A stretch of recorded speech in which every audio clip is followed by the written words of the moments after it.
Good afternoon, everybody, and welcome to another Kingsbridge webinar. We'll just give it another moment or two and let those attendees that are still joining come into the session. So we'll start in just a moment.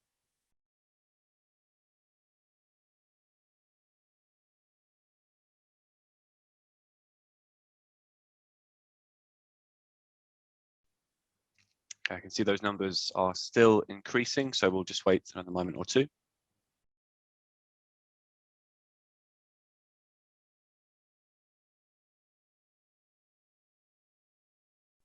Okay, perfect. Looks like quite a lot of you are still coming in, but we'll crack on and make a start. So, as I say, welcome to another Kingsbridge webinar. Today, the session is titled How to Attract the Best Talent Post April 6th. Now, previously in this series of webinars, we've given you the approach and the advice from Kingsbridge, really how we can help you, how we can guide you. However, today's session is taking a slightly different look on IR35 preparations and ultimately what the IR35 landscape will look like post April 6th. I'm very pleased to be joined by two guests today, Andy Robinson of Kingsbridge, which I'll let him introduce himself in just a moment, but also Charle Cox from SThree. So what we'll do is go into the introductions. Charlie, do you want to introduce yourself first? I will indeed, yeah, thank you very much. So Charle Cox, I'm the commercial director for SThree in the UK.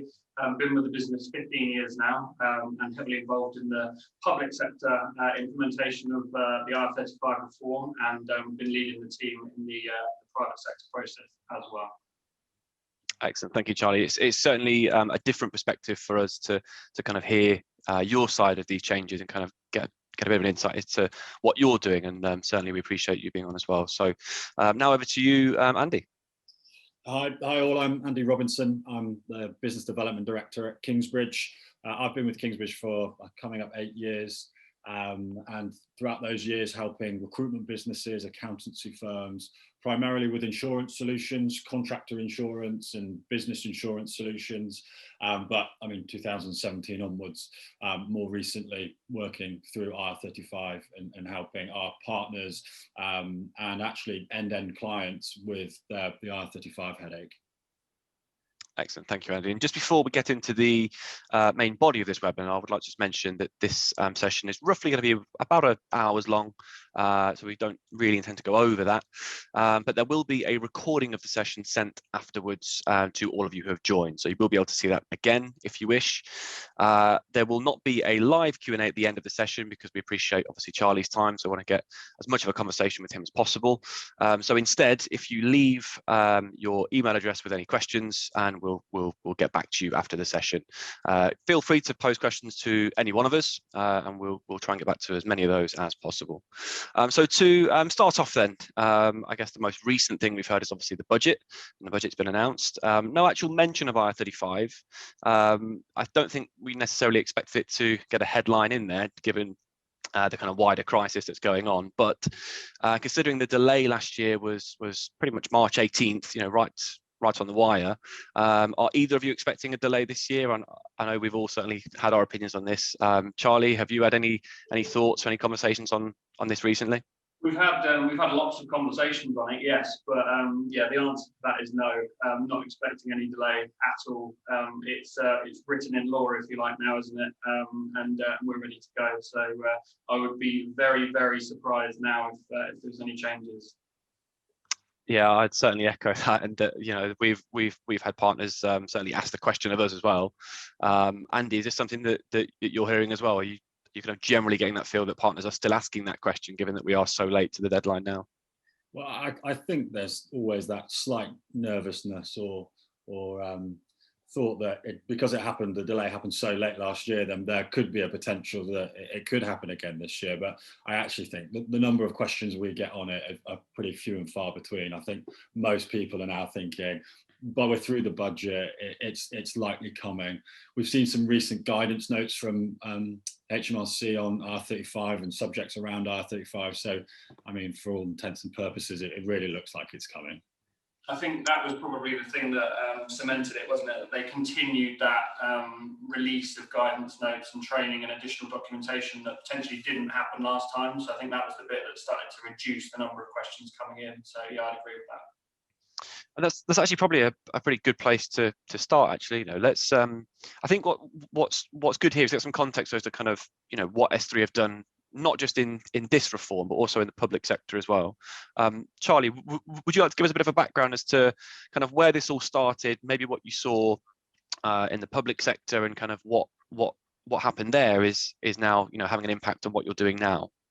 Yeah, sure. So I think the key thing that we did last time around, and certainly this time around, is make sure that we put ourselves in front of as many customers and contractors as possible. I think a lot of weight was put on the staffing industry to make sure we were sort of people that were educating customers on this. Last time around, as we say, HMRC potentially didn't give as much guidance coming back from the point we've just made. So I think because there was a lack of guidance from HMRC then, the staffing industry had more weight on its shoulders to go to customers and provide them with the education they needed. So I think we saw that as an opportunity last time, and we've seen the same this time as well, to make sure that we're in front of as many customers as possible, having these conversations with them, which has been good. And that's a great opportunity for any staffing business in the UK at the moment and in the future. I think we did a lot in terms of training last time, but it was a lot more manual. I guess if you think about, the world's obviously changed a lot, hasn't it, recently, in terms of the digital and the webinars, etc. So a lot of the internal training we did last time was face-to-face within offices. I was and the team sort of touring around different offices, running training sessions with them. What we've done differently internally this time is look at our learning management system, and actually created a suite of training products on that system, which people can go into as and when they need it. So if they've got a specific IR35 question on a certain topic, they can go in, find what that is and get the answer to it. So I think we've made that more of an on-demand training internally to bring that skill level up within our consultant base, which is good. And then all of the standard stuff in terms of articles, blogs, videos on the website, contracts reviewed by some of the sort of top firms in the UK to make sure we've got a really good contractual grounding to work on, and a good foundation for obviously the working practices of the contractors as well. So yeah, we've done quite a bit. I mean, that's the sort of some of the basics. We've looked at implementing and have implemented a sort of managed service solution as well, where we can offer a fully contracted out service as required. Now that's not in all sectors and all locations, but we've done that where we've got the skills and experience, and heavily invested in that as well from a sort of internal PMO perspective. So it's not just your change of contract; it's a fully contracted out service, which is good. And then, probably the key, and it's probably quite a good thing to come on to now, the main difference we've had from last time is that we were utilising the SES tool last time as the main go-to tool for our customers and contractors to use.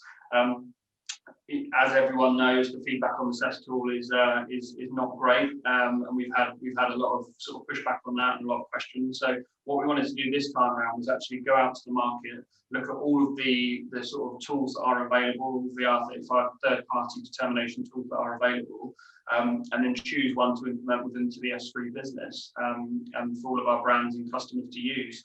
And that's exactly what we've done. We've gone out, we've done that tender process, and we reached a decision, probably which helps me being on the call now. But Kingsbridge were the party that we've decided to use, and that's now been embedded really well into the SThree business, and working incredibly well with our customers.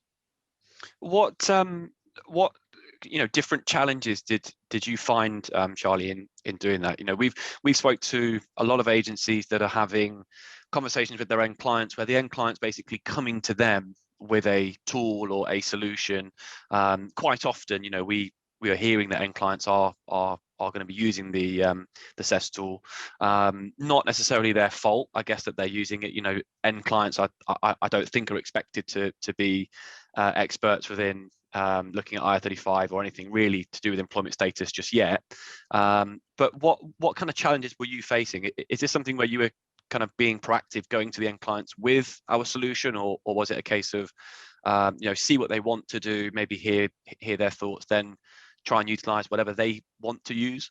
Yeah, it's a good question. I think ultimately it's the client's decision, I guess, is the main point to say here. So if the client has made a decision as to which process they're going to use, then you have to pick your battles in terms of who you want to challenge and which customers you want to challenge. But I think certainly there's an opportunity. So what we've done is we've implemented the tool as the main go-to-market tool. So we will always go to a customer and say that this is the tool that we've got available and this is how we propose you work with us, and obviously sell the benefits of that. And that's been really, really well received. Obviously, there's some customers that are, stuck with the SES scenario and only want to use that. So you have to treat that individually. But I think where the opportunity opens itself up with those is you get quite a few unable to determine type responses. And if you've got that, you can say, well, actually, if you've got an unable to determine response with your tool that you're proposing, how about we look at this one that we're using here and see what the output is of that. So that's obviously a good opportunity for recruitment companies to use and for clients to make sure they've taken reasonable care and come to the right decision. Andy, that's probably a good feeding to a question for you, actually. So it's quite well documented that the HMRC SES tool data that it's produced, tells us that up to roughly 20% of all cases that are being put through it, there is no result given. If you look at November 19 to November 20, that actually equates to, I think it was 187,000 times that tool could not produce an outcome. Are you seeing, Andy, that same experience being had by partners of ours? Are you hearing the same thing? And are you getting confidence from them that actually, when they look at the tools in the private sector, such as ours, you are getting more confidence and ultimately more expertise from a tool such as ours than you would do from the HMRC SES tool? Yeah, I think a tool is great, and I think all of us, the supply chain is crying out for a solution where a decision can be made pretty much immediately, and in some clear-cut cases, in a lot of cases, a tool and an algorithm could make a determination and make that determination there and then. So if things like substitution are pointing towards outside and control are pointing to outside and mutuality of obligation are all pointing to outside, it can be pretty clear cut this is an outside contractor and vice versa with inside. But the legislation is tricky, and below the 3 status tests, it gets deeper and deeper and deeper. And sometimes that decision, when you look at IR35 as a whole, it can get slightly murky. And so sometimes it does need someone to delve in a little bit deeper. And so, for our tool, for instance, I don't know the stats off the top of my head, which I should do, but there is a percentage, and I think it's around 10. I think it's 10-15% of cases are coming back as borderline, what we call it, that close call margin. And what happens there is it's sent directly to our IR35 team, where our team then jump in and they have to ask more questions. Okay, so tell me more about why you refuse to accept a substitute. Why is that? Is that because they don't? You're asking, do they have the correct skills? Is it because you're asking other questions of, are they the right fit for my company? And then once you ask those questions, you can delve into actually a bit more information can reveal quite a lot sometimes. And so, our tool, we never leave somebody at that unknown or borderline. The team will get it to a point where it's either inside or outside IR35. And do you find that most clients are, certainly from your perspective, Andy, most of the clients that we're helping, are they finding that more clients are kind of edging away from SES, or are they finding that actually there's still that balance of clients that want to use it, still want to believe in it, but ultimately won't choose anything else? Yeah, I do think there is it's the tool that we come up against the most when you're having a conversation with the client. There are so many tools out there, and there are great businesses out there that are helping clients. But there is also, and the last thing I want to do here is dwell too much on the pitfalls of the SES tool. If it's used well and used appropriately, great, it can get you to a decision. and that fits for some businesses, and if so, great. There might be some other businesses that look at SEST and look at some of its limitations and think, actually, maybe that isn't right for me, and maybe there are some other solutions out there that could be better suited to our business. And I think it's interesting right now that we have lots of recruitment, lots of end clients using such an array of tools, and those tools might be suitable for this like intense like period of 2 months, 3 months, whatever it is, to try and get all your decision making done. But once you get through April, that again might change. And they might then be looking for a cheaper option, a better option. They've heard of other options out there on the market. And again, I think what we'll get to is another period where clients are actually keen then to see what else is out there. Charlie, question for you off the back of that, actually. So a lot of clients are obviously preparing for April 6th. A lot of clients are putting loads of resource, loads of effort into April 6th. How important is it for you that this process is, not just in place for that date, but also, the kind of longer lasting effect? Looking at status is something that these end clients are going to have to do for as long as they engage contractors. What does that process look like? What does that kind of conversation look like for you and those end clients when you're thinking about long-term status? Yeah, I think it's a good question, and it's something that we've really focused on discussing with customers. That this is a lot of agencies and a lot of clients have thought about this as a project between now and the 6th of April. Right? They think that that's it. At that point, we're done. We've got over the line. We're okay. So the one thing that we've been saying to everyone and all of the customers and contractors we speak to is this is now business as usual. This is now you engage with contractors from this point moving forward. This always has to be a consideration. And luckily, obviously, from an SThree perspective, we're a global organisation. So these similar changes have happened in the US. These similar changes have happened in Europe. So we're in the sort of BAU situation with those there. And this is what we're trying to, embed with customers, that they understand that, this is a long-term play. So any solutions, any processes they put in place need to be sustainable, essentially. Choosing a partner. I'm not just talking about you guys here. I'm talking about a staffing partner who understands the rules of legislation. They make sure they've got the right training within their organisation as well. Will do well out of this, obviously. Enabling them to attract the best talent on the market for sure, and make a sort of a safe decision when doing so. How much focus have you put, this time round? You've touched on it slightly already, but what focus has gone this time round into educating internally on IR35 that perhaps might have been different last time? I touched on it at the beginning, obviously, with the training element, and it was a lot more manual then. There's a lot more on-demand, digital on-demand training that's been built into the SThree process now, which is good.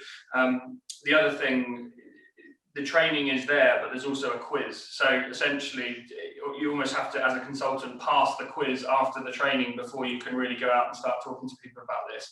And this comes back into that business as usual type scenario. So obviously, as an organisation, we're continuing to grow. We will take on new consultants, obviously, who have no knowledge of IR35 or contract recruitment, contract staffing.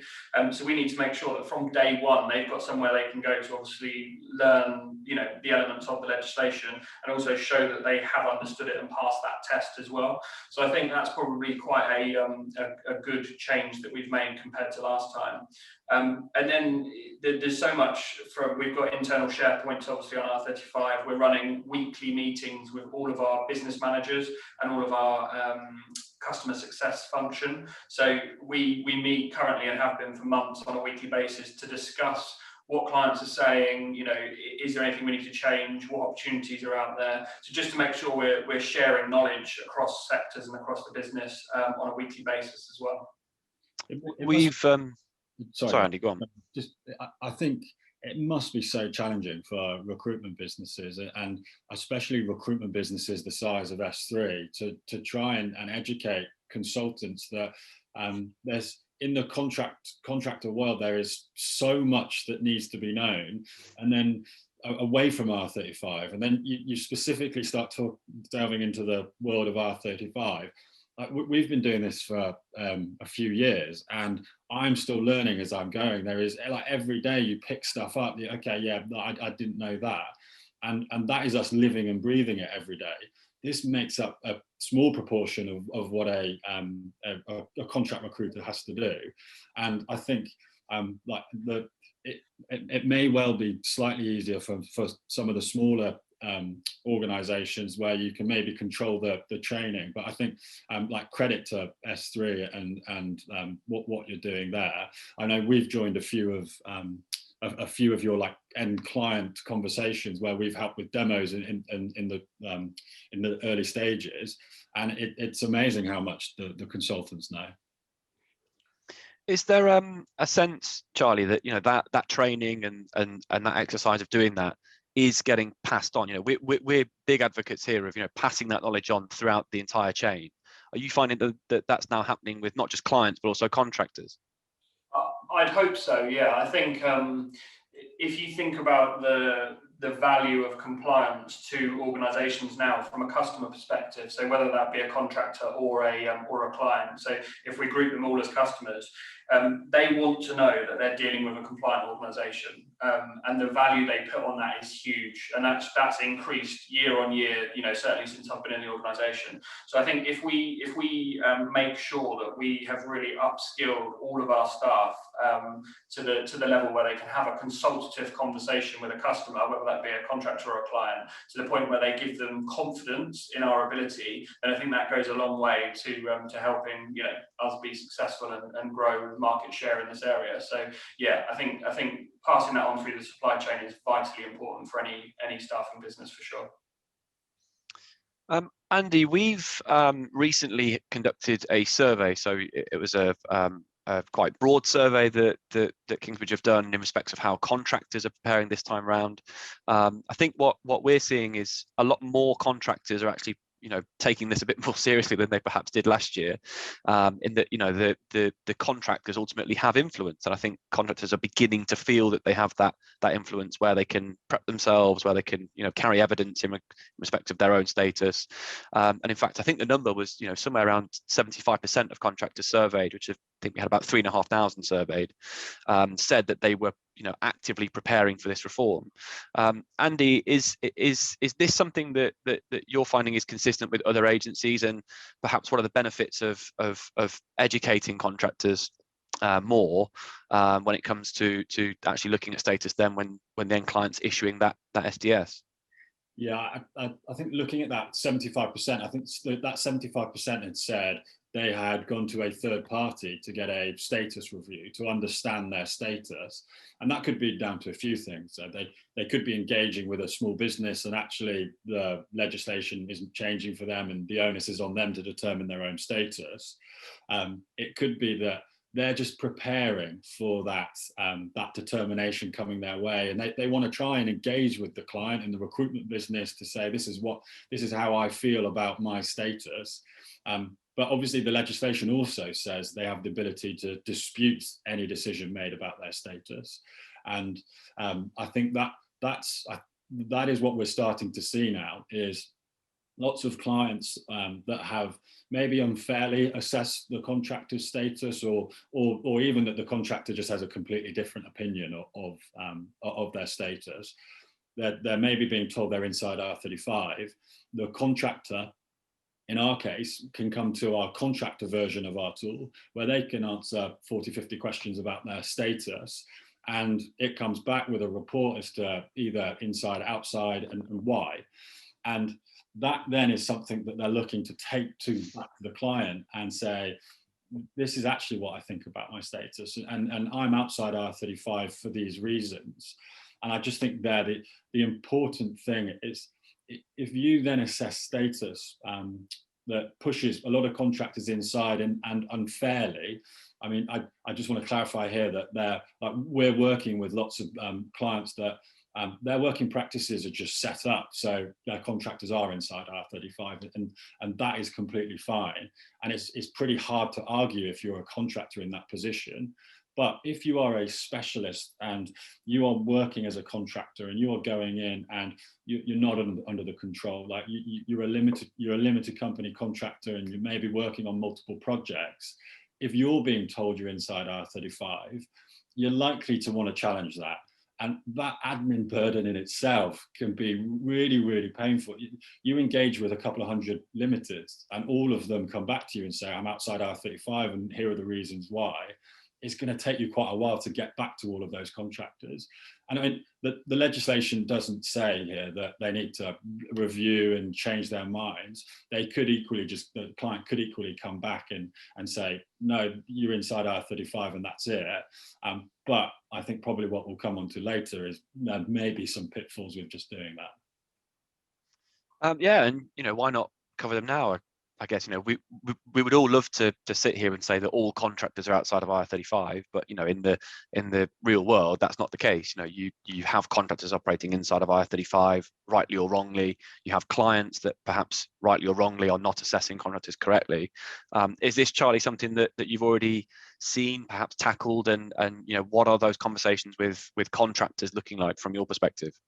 Yeah, I think we saw it last time around, obviously, but I think there's been a lot more emphasis around this put on the reasonable care piece this time around. So one of the biggest challenges I'd say we probably see at the moment is where there's a confusion as to what is a blanket inside determination compared to a client that just made a commercial decision not to engage with limited companies. So that's one of the challenges we face. And contractors, I guess, if they don't have enough knowledge to distinguish between the two, that can cause some difficult conversations. So yeah, we've certainly had that as a challenge for us.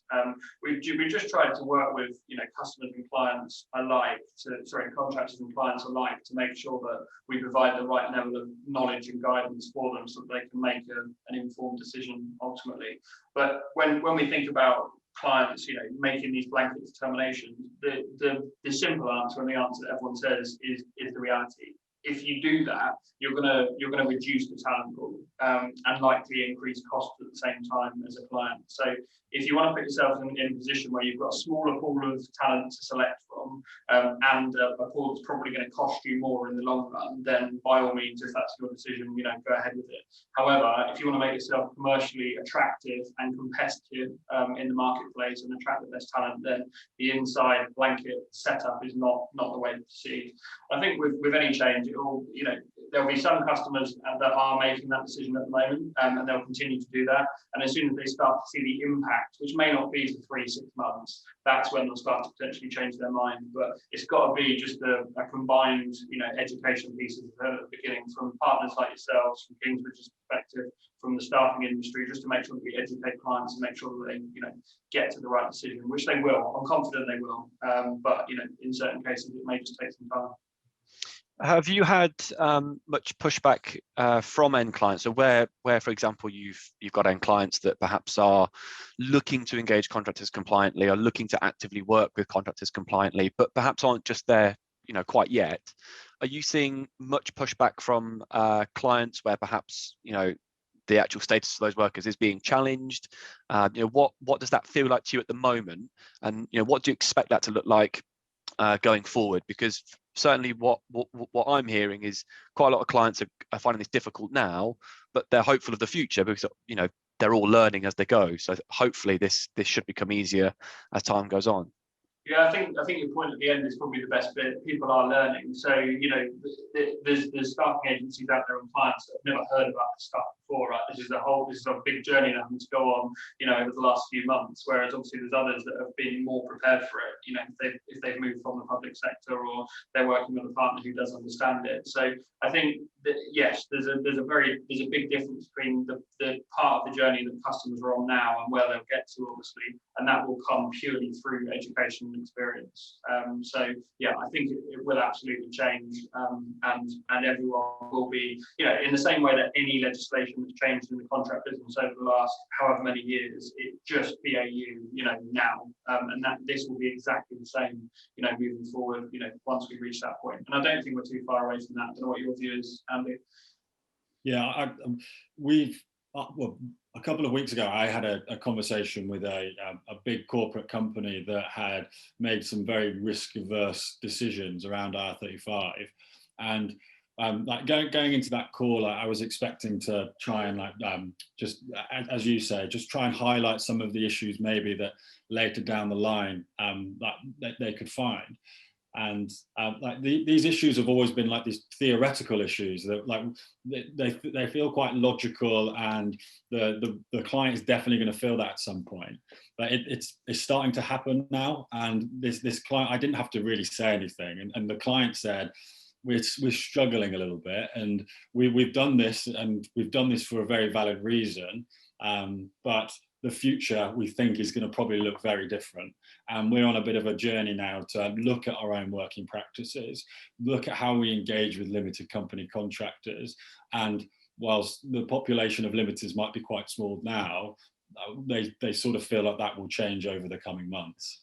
Yeah, I think if we're honest, contractors in certain situations and clients have become a little lazy around this. So this obviously isn't new, right? As we know, this has been around for some time, but the awareness of it and the the way that contractors engage with customers has been too relaxed potentially, and lots of these sort of key status determination points haven't been considered on a daily basis. So I think what we'll see is we'll actually start to see where that knowledge increases from a client perspective, and where contractors are more aware that they need to obviously ensure that they do, working practices are in line with where they should be. You'll see a big difference in the way that clients engage with contractors moving forward as well, and that will be just part of this BAU situation that we move into. You'll be able to walk into an organisation and very clearly identify an independent contractor working for a limited company compared to an employee of that organisation, whereas at the moment and for the last few years that might have been a bit blurred. So I think that'll be a big thing that changes. There's almost two things, isn't there? There's the as the client, I am comfortable to assess status fairly, and actually I can get comfortable that we will have contractors outside R35. And then there are those that, as you say, there's a bit of like a bit of a housekeeping exercise, a bit of a learning curve. We need to go back, look at our contracts, look at how we engage with contractors, like the very simple things of the lanyards that they wear. Is it clear that that is a contractor? And I think in the run up to April, we saw lots of businesses reviewing, April 2020, we saw lots of businesses really reviewing that. We're seeing the same again. There are a lot of businesses still that, like, over the next few months, next few years even, that business as usual change will come.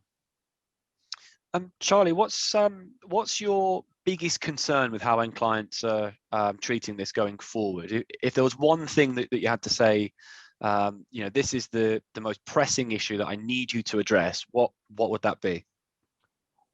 I think on the ground, that issue is that the wrong people within an organisation are making the determination, I'd say, is the biggest thing for us. So if you take potentially an HR director or a tax director or a finance director that are too far removed from the delivery of services, they cannot sensibly or realistically answer the questions they need to answer, and they don't know enough about the engagement to correctly answer those questions. So they do it sometimes on an assumption of what's going on as opposed to what the reality is. And I think that's a very, very dangerous situation for a customer to be in. So wherever we see that, we're obviously saying, look, it needs to be somebody, i.e. the most, the closest party to the contractor making these determinations. But if a client has made a decision that actually it's always going to be the HR director or it's always going to be the finance director, that's probably a big challenge. I think it's helpful, actually, if you look on the HMRC website where they define reasonable care and they give you the advice around what constitutes reasonable care and what doesn't. One of the things is that the party making the determination is too far removed from the individual or from the limited company, I should say. So I think that is a good way to push back on it, but that's probably one of the biggest things that we found recently as a challenge, I would say. And yeah, I'd absolutely echo that. If anybody does want to go and see that guidance, it is all within the employment status manual, more specifically reference 10014. Google that, it will come up. Do have a read of it. It is genuinely really helpful to get a feel of what HMRC are actually expecting of you as a as a client and expecting of your entire supply chain. Charlie, do you think that that might have an effect? So the person doing the assessment, do you think that has an effect on maybe some of these kind of blanket bans? Certainly, if you were to go to kind of that head of legal, head of tax at a big kind of multinational company, I'm sure we can imagine what the caricature of that person would look like. But they might be inclined then to say, well, actually, the most risk averse thing for here, if we're having doubts, is to just kind of blanket ban. Do you think that having those ears to the ground, conducting the assessments, has an effect on perhaps some of those instances? Absolutely, yeah. And depending on the size of the organisation, if we look at where those types of behaviours are happening, it is in the enterprise level customers, it is in the blue chips, it is in the finance sector. As an example, I think there. And having said that, there's a little bit more of that happening in the engineering sector at the moment as well that we're seeing. But so I think it depends where those people have taken their advice from. And I think these organisations naturally want to be more risk averse, or are more risk averse as well, and they've probably taken advice from one of the big four from a legal perspective, and generally that will be quite risk averse advice, and it is a difficult thing to challenge. That's the reality. Whereas ultimately, we'll have to wait a little while, but we do expect, and we did see from a public sector perspective, a change in behaviour as they come to realise what the impact of that is. So yeah, as I said earlier, I don't think it will take us too long, 3-6 months, before they start to potentially change minds on that. But yeah, absolutely. On a normal level, we should absolutely have somebody that is close enough to the worker or the limited company to make that determination correctly, with enough knowledge of what's going on and enough training that's happened beforehand. If you look at the stats of the public sector, I was showing some the other day that the public sector now engages more limited company contractors than it did pre-2017. So there was that rebalance when we went through the legislation, and contractors that probably shouldn't have been operating a PSC moved away from that. And then as we get to BAU and businesses get comfortable with it, we're now back to a point where contractors can legitimately work through their limited company. And to the point around getting the right people to make the determinations, I think again there is an educational piece here that I'm trying not to plug the Kingsbridge tool too much here, but there are tools out there that can help with that. So as an example, how the Kingsbridge tool could work is the hiring manager can answer the questions, and they answer the questions maybe about a role of let's say there's a group of project managers. A hiring manager can go and do a role-based assessment for those contractors, and you can then add a sign-off responsibility, a sign-off user within the tool, where that could go then onto the HR director, the legal director, where they can go through those answers. And between the two of them, you feel like you've got probably enough knowledge that this is actually what's happening on the ground. This is where actually I want it to be.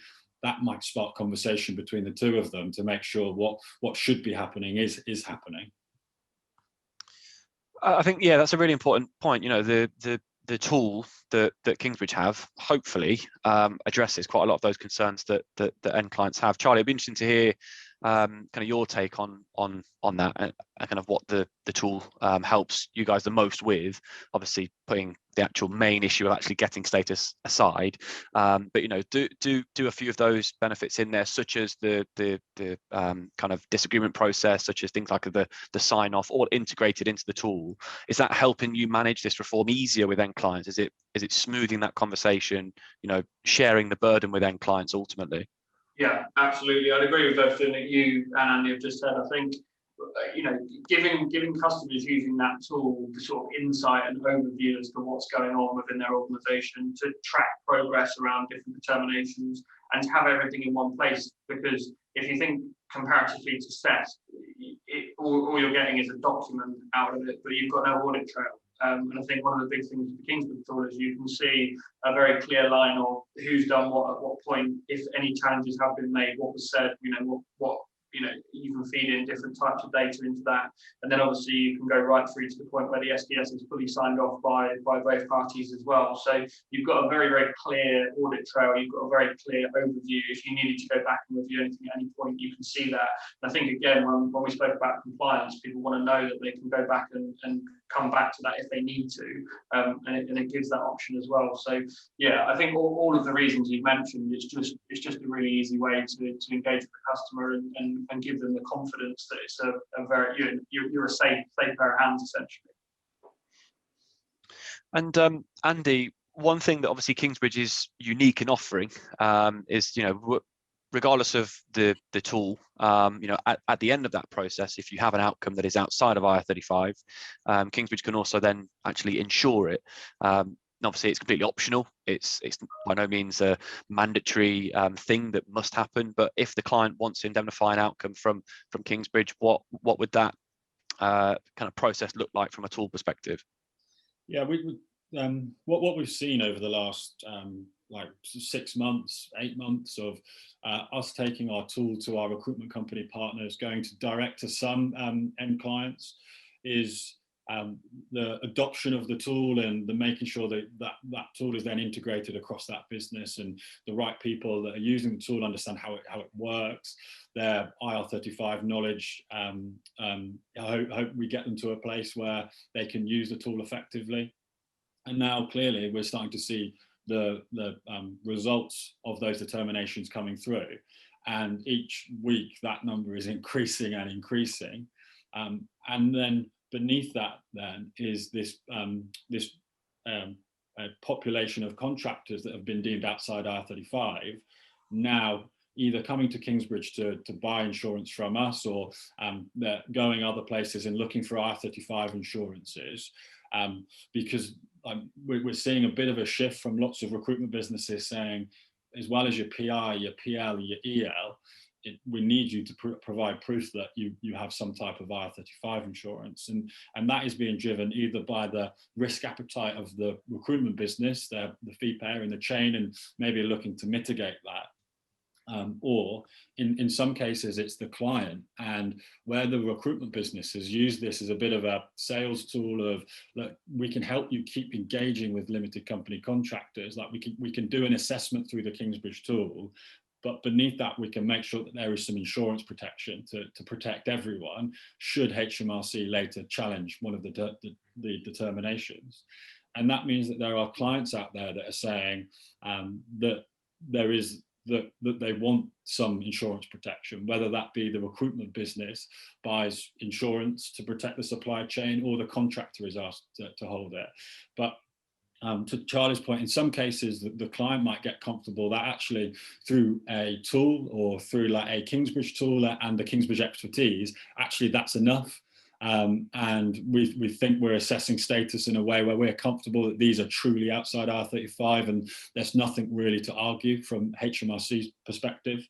But there are others that are saying, well, actually it's a bit grey, and there is a concern that this could be challenged later down the line. So what is the belt and braces approach to this? And that comes with insurance. I think it's really important. One thing that you mentioned in there, Andy. We're trying to encourage first and foremost, and Charlie, I'll get your take on this as well. Clients need to be proactive rather than reactive, and making sure that the process you've got in place to assess status is ultimately accurate, it's fair, it produces the right outcome, will reduce the likelihood of anything going wrong later on down the line. And if you then have insurance, then that should just be a supplementary to having the right result in the first place. Charlie, what's your advice to those agencies that are perhaps getting pushback from clients, either with wrong outcomes, wrong determinations, or simply those agencies that just don't have confidence in the kind of process or the outcome that the client's producing? I think if they're aware that there's something wrong with it and it needs to be flagged, I think it's probably the first thing, because ultimately a client making an incorrect determination, and where you know it's definitely incorrect, puts the client at risk, right? And it puts everyone in the supply chain at risk as well. So I think it's really important that if you are an agency or a staffing provider in the UK at the moment, and you're aware of a client not making the correct determination, then it should be challenged. But by challenged, I mean, obviously you raise the point, but you also try to educate around where it is incorrect, or where you believe it's incorrect, and provide the evidence of that. Obviously, if we come back to the tool, then obviously that gives a perfect example of how you can help to have that conversation. You know, the tool gives examples or additional insight against each question as to why it's important and why it matters, which I think is obviously very helpful in that scenario. And then, you know, if you then want to give that client that confidence, and if they want to back that with an insurance position, then absolutely a partner like Kingsbridge can do that as well. So I think it just needs to be a choice, right? You just need to use the right solution in the right way. And if the client wants to back something from an insurance perspective, then, you know, utilising Kingsbridge is a great way to do that. And we've obviously had a long-term relationship from a sort of PI/PL perspective. And, you know, it was a natural next step to continue to do that from an insurance perspective as well. We spoke about it last time, didn't we, Ryan? What I think one of the biggest challenges a recruitment business has is there are so many different supply chains, and there are so many clients using different assessment tools. And some the recruitment company might be heavily involved in, some you might be really far removed from, and you don't really know how that contractor's been assessed. I mean, Charlie, what is your take on that? Yeah, I've had examples recently where a determination partner with an insurance policy has gone to an end customer and forced the contractor, if you like, to pay for both determination and the policy. And essentially what that's meant is that we weren't involved in that process at all, but because there's so many different moving parts and supply chains, as you say, the client have made a decision to use a certain party, and then they force that down to a contractor to say, right, you have to pay for this, and it wasn't anything to do with us. So I think that does cause some, you know, a slight bit of confusion in the market potentially, which is difficult, and that must be the case for a lot of organisations out there. So I think the choice thing is important. I think making sure that you understand how your clients want to operate and work with them on that. And I think, you know, we've had success in doing that, and hopefully we'll continue to do that. There are ultimately going to be some people, perhaps even on this session, that are not prepared, perhaps haven't got status sorted, perhaps haven't got a process in place. You know, what advice, Charlie, you first, you know, what advice would you give to those people now, given that we are so late in the day? We are late, but we're not too late, I guess.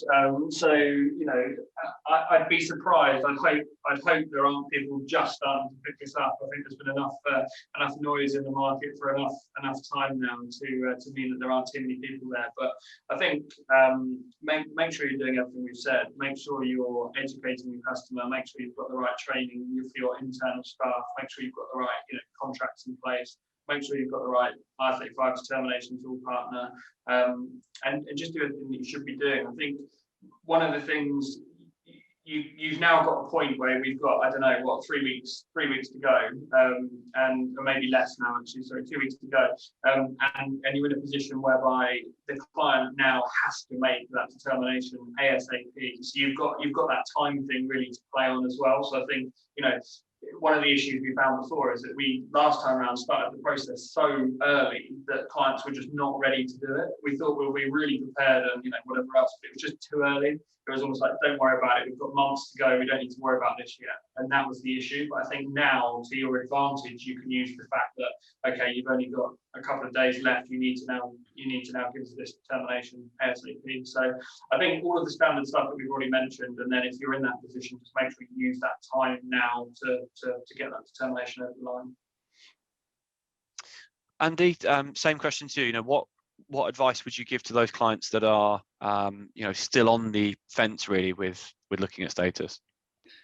Well, I guess there's Well, there's 2 points to it. Like, are you looking at status? Do you have the appetite to look at status? And if not, or if not, why not? And just thinking that through of, okay, if we're going to make a decision that we don't engage with limited company contractors, like what are likely some of the repercussions? And I think they're quite obvious, aren't they?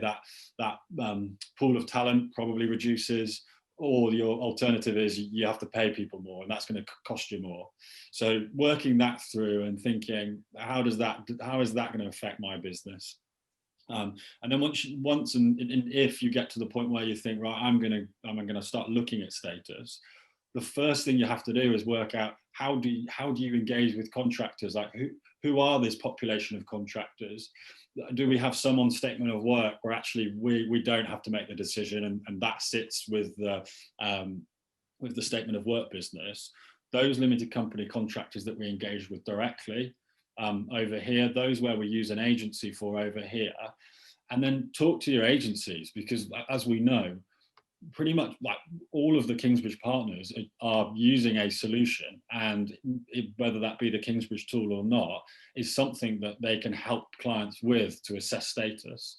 Talk to your recruiter, and I think that will start your journey of education. I think what has impressed me so much this year is how recruitment businesses have again gone, we've got a real opportunity here. We can add so much value to our clients. If we can just stop and just educate ourselves and look at the market and see what solutions are out there, take something to our clients. I mean, not only is that going to help the clients, but it's such a competitive advantage for recruitment businesses. I think we've Kingsbridge as a business have always sat like in this really non-sexy compliance insurance world, where we've been trying to help recruiters do that, like do this, get your contractors insured with PI and PL, and trying to help recruiters turn that into a sales tool that actually you are a compliant business, and your clients do care about that. This IR35, the off-payroll reform has flipped it, and like all recruitment businesses are now thinking like compliance, IR35. How do we take this headache away? So yeah, I think to answer your question simply is, do you want to assess status? And if so, there is plenty of time, but talk to the people that are out there. Sorry, well, I just to sort of follow up on that, Andy. I think your point on, never have I seen in my experience in the staffing business a more pivotal point where an agency can provide as much value as we can now around a piece of legislation. So it's not been as important to a customer before. It's not been something that they've not known enough about, where they need to actually go out and get additional information on it. And I think that gives staffing partners so much opportunity to get closer to customers. And I think if you use it for that reason, you use it because you need to make sure you educate the customer, and you work with your customers, and you work with your partners correctly. But by doing so, you'll get so much closer to those organisations, and that can only be a good thing for everyone in the UK, for sure. And it's so many benefits to that, is like future placements. Who is the client going to use? The agencies that aren't being proactive with it, or the agencies that are going and saying, we can help you assess status, we can help you with insurance if that's important to you. The one piece where actually lots of our recruitment partners are getting really excited about and doing really well is those directly engaged contractors, where the client is both the fee payer and the engager and the fee payer. And it's quite a logical step of, we've just assessed all of our contractors through the recruitment company's contractors through the Kingsbridge tool. Like, what are you doing elsewhere? Like, what do you engage with contractors directly? Yeah, we have a population of contractors that we do engage with directly. How are you going to assess the status of those contractors? How do you feel about being the engager and the fee payer? What are you doing to mitigate that risk? Because there is one option here where I could inherit those contractors from you. I will slot in the fee chain, become the fee payer, and take this liability. But also, any contractors that are deemed outside IR35, we will do all of that compliance burden of checking contractors have insurances, and clearly that comes with quite a lot of upside. That was a good sell, Andy. You should move into the staffing space. Charlie, I'm conscious of time, so I'll try and conclude as quickly as I can. But is this something that you're seeing as a genuine positive? Is it something that you feel actually this lets us work closer with the entire supply chain than perhaps we ever have before? We don't know what post-April is going to look like necessarily, because of IR35, COVID, etc. But is that one big positive there, that yes, you will work closer with everybody, but it's ultimately going to help that relationship? Absolutely. FaceTime with customers and value add in areas like this is only a good thing for a staffing business, right? And to have the ability to spend a lot more time with customers, to be a genuine partner, giving them genuine advice and real value add. And I think that will be the case moving forward. We've seen people, and it shocks me, but we've seen people move their business, or change the split over to more of a permanent type setup and other things like that from a staffing perspective. And it really does surprise me that people have done that, because the reality is here, and we're going the other way. We're saying, look, we're moving we're already very heavily contract weighted anyway, as you know, but we're going even further that way, because we truly believe, the flexible workforce, the gig economy, the whole piece here is only going to get bigger over the next few years. And as part of our wider SThree strategy, that's absolutely the plan, and this just gives us the opportunity to embed that and take market share as a result. So yeah, I'm very positive about the way the UK business is going, where it's going to be in the future. Excellent, and that does kind of quite nicely bring us roughly to the hour mark. So I think we'll try and conclude there. Is there any final messages from either of you? Perhaps you, Andy, first, as to what you want to tell people on this call. Last piece of advice, so to speak. Yeah, I think my just talking to clients over the last couple of weeks that aren't engaging with limited company contractors, or even I'm thinking here of how are Kingsbridge helping our recruitment company partners do well. There are certain supply chains where the client isn't assessing status, or they are maybe using a different tool or partnering with a different business. But I think where the recruiter has taken the Kingsbridge solution, and maybe the client is happy with what they're doing, as I think we've covered, that they may be happy for this period now, which is very different to the day-to-day business moving forward. I think there's probably a lot of companies out there, a lot of the big corporates, for instance, that are probably paying a lot of money to engage with businesses to help them understand their IR35, understand the IR35 world and how they engage with contractors, assess some of the status of their contractors. But potentially that isn't a model that is viable for the long term. So if that model isn't viable, then what model is viable? And I think our recruitment company partners just need to keep going with it, and just saying that there are automated tools out there, there are insurance solutions out there, and I think Charlie made a really good point. In cases where you're unsure and of a determination, and it comes back and it's plonked in front of you, try and use that information, put it in the Kingsbridge tool. That will give you loads of great information that you can take back and have a really consultative conversation with your client that adds value, that will get them thinking, okay, they know what they're talking about. Maybe let's start looking at this tool. And as soon as you get your foot in the door and they start using the tool, I think the likelihood is they will like it. It's super easy, it's super intuitive. And then that's going to open up you to so many further opportunities. Thank you very much, Andy. And Charlie, same thing for you there. What's your kind of last message or last piece of advice? The last piece of advice from me, I think, if I split it into three, if we look at the client side first or the customer side first, I think it's that it is absolutely still okay to engage with a limited company contractor to supply services to you. That's not changed. As long as you understand what you're doing and you do it properly, that should be absolutely fine. And obviously, if you've got any concerns around it, then obviously work with a partner who does understand it and can guide you through that process. But as I say, we see that absolutely growing in the future, and as we've seen in our public sector business as well. From a contractor point of view, I think obviously same applies. Work with an agency or a staffing partner that knows what they're doing here. Don't be afraid to ask any questions. Don't necessarily take the easy route and say, actually, you know what, I'm not going to do this any longer. Actually, look at working practices. Look at how you can set yourself up properly to continue to engage with customers in an outside IR35 fashion. And from an agency perspective, as we've said, utilise this. Use it as an education tool. Use it to get closer to your customers. And provide that real sort of value add for everyone in the supply chain. And I think that if everyone does all of those things and everything that's been discussed on this call, then absolutely the contract limited company contract market is only going to continue to grow, and we need to be, everyone in the supply chain needs to do their bit to make that happen.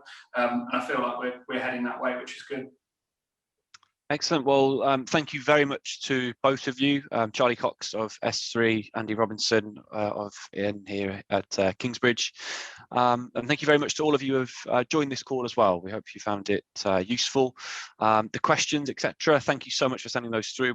We'll try and get through as many of those as possible after this call. And as I say, a separate recording will also be sent to you. So if you want to rewatch the session, you can, no problem. But from us here today, that's everything. So thank you very much again for joining us, and we'll hope to see you again soon.